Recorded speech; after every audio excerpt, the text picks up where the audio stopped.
એ આવ કેવા હે તમને ખબર હે? તમે મને કેવા ઘરમાં ફટકારી દીધી ઈ નથી ખબર પડતી. આ મારા હાહુ કેટલા કચકચણા હે મમ્મી.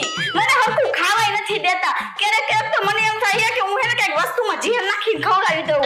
આ એવી ડાઈટ ચડે છે ને મને એવું થાય છે. આવું મારી બેનપણી કહેતી હતી બોલ એના હાહુ વિશે કોઈ દી કહેવાય? હું તો કોઈ દી કહી જ ન કે મારી તો જીભ જ ન ઉડે. મારા હાહુ તો બહુ જ સારા હે. આ મમ્મી રાખું અત્યારે.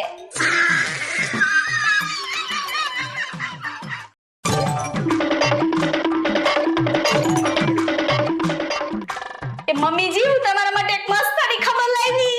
શું ખબર લાવી વાવ? આપણા ઓલા જૂના પાડોશી નથી એન વહુ રહી ને ઈ શાકભાજી વાળા એને ભાગી ગઈ.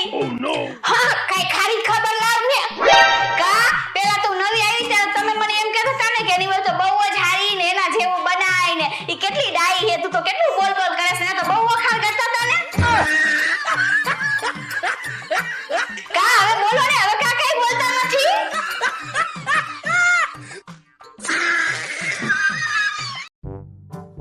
મમ્મીજી હમણાં ધીરે બહુ જ ડિપ્રેશન માં જાવું. તારે જાવું હોય જા પણ હાંજે પાછી આવતી રહી છે.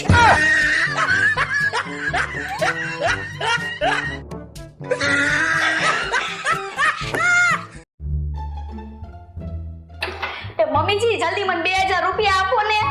કા હું કરવા 2000 રૂપિયા ને? એ મમ્મીજી નીચે હે ને એક માણા ક્યારનો આટા મારે એને રૂપિયાની બહુ જ જરૂર હે એને દેવા હે. લે કોણ ફરે નીચે? એ મમ્મીજી નીચે હે ને એક ફેરિયા વાળો હે કુર્તી લેગીસું ને લઈને આવ્યો હે. તો એને કે કુર્તી ને લઈ લો તો એને ફાયદો થઈ જાય ને બિચારાને. તું અહીંથી જાતો ન કર છૂટું લેક્શન મારીશ. હવે તને ખબર હે મારા WhatsApp માં મોદીજી ને કેટીના કેટના ફોન નંબર હે. લે આ મમ્મીજી કેટલી યાર મોટી મોટી કરે હે. હાલ હવે હું પછી તને ફોન કરું. બીજાને મારે ફોન કરવાના હે. લે મમ્મીજી શું વાતું કરતા હતા? ઈ તો હું બધાને એમ કહેતી હતી મારા WhatsApp માં મોદીજી ને કેટીના કેટના ફોન નંબર હે.